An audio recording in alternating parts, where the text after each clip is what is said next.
In this video, I want to upend a question that's creeping into more and more people's minds. What good am I in a world of perfect machines? And it's a valid concern. AI is edging its way into more and more areas of life, handling tasks, writing code, creating art, and even making decisions. And the scary part is that even though this technology hasn't been around all that long, it's already proving itself to be pretty competent in many of those areas. But I'm making this video today to argue that I think the opposite is true, that our flaws and our imperfections, the very things that machines are designed to eliminate, may just be our greatest strength. Okay, so let me explain. We exist in what I think can be described as a world of optimization, and we're steadily heading into a world where machines will be able to do most things better than us. That is the role of the machine after all, optimization. They're not built to fail, they're built to function cleanly, efficiently, and clinically. But here's the thing, we humans are not clean, efficient, or clinical. We're gloriously, annoyingly, but wonderfully flawed. Human error isn't a glitch in the system, it is the system. We forget, we fumble, we break things, and quite often we contradict ourselves. But all of this messiness is part of a bigger picture, and although machines can be trained to simulate the messiness of human nature, they can never completely replicate it. To use an analogy, I want to talk about the house that I'm filming this in now. So I live in a rented property, nothing fancy, but it's a really old house. It was built in the mid-1500s. It leans and it creaks, and you can even feel the breeze from outside sometimes when the windows are shut. The rooms are misshapen, and I'm always banging my head on beams that sit too low. So by modern standards, architecturally speaking, it's an absolute disaster. But interestingly, it's also absolutely perfect. Not by design, but through quirks. Over time, layer upon layer of human error, adaptation, improvisation, and changes have made it what it is today. And I can say with certainty that there's no other house on earth that looks or feels the same. Put simply, it's got character, and that's what each and every one of us bring to the table too. Like this house, our minds have been patched together by evolution over time. As a result, we're running old software, instincts shaped by fear,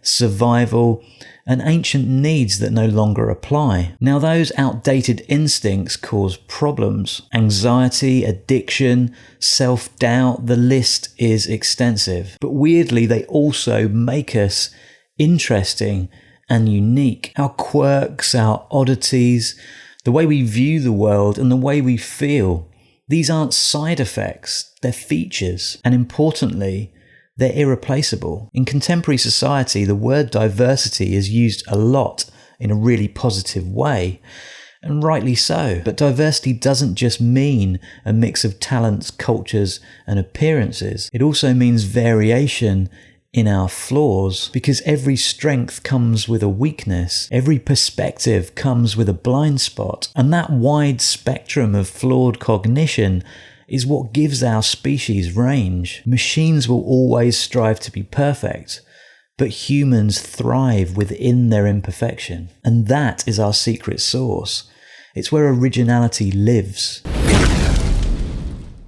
With regard to tech, optimization serves us really well. It's given us fridges that don't frost up, cars that rarely stall, and computers that are less likely to crash. But as we move towards AI running our systems, our cities, our creative industries, we risk something bigger. A world that's too perfect, too neat, too sanitized, and therefore we'll still need some grit in the gears of life. Because without imperfection, life becomes sterile and predictable, frankly boring. What you, me, everybody brings to life is our differences, our psychological pain, our oddities, and our contradictions. And they all feed into something much greater and deeply important. They drive creativity and stories and create nuance. Because no matter how good AI gets, It's unlikely to ever feel heartbreak. It won't choke up at a eulogy, and it won't have a breakdown on the drive home in the car and then write a song about it the following day. But we will,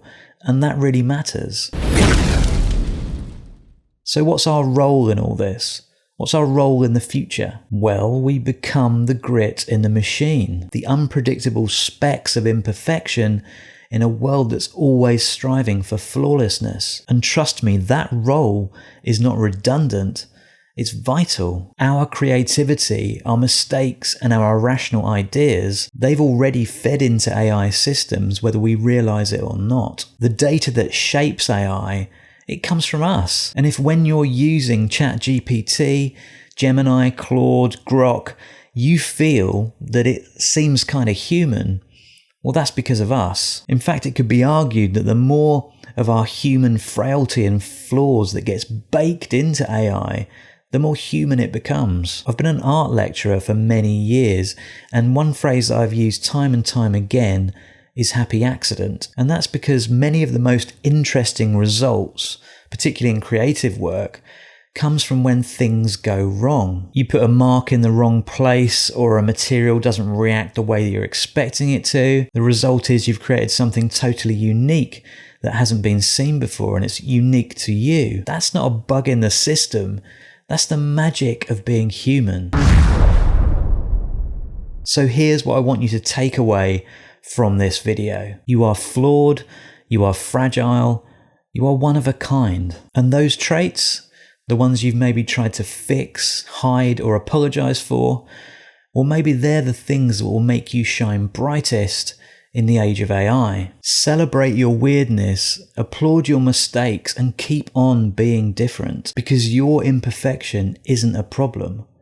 It's a superpower. Anyway, thank you for watching. If that resonated with you, consider subscribing to the Layered Future channel. I'm exploring the impact of AI, automation, and tech on human life, trying to figure out how we stay relevant, fulfilled, and creative in a world dominated by machines. I'd appreciate it if you could drop a comment with your thoughts. I read every single one, and I look forward to seeing you soon. This video was based on my writing over at layeredfuture.com. If you'd like to explore the full article or browse through other topics, you'll find it all there.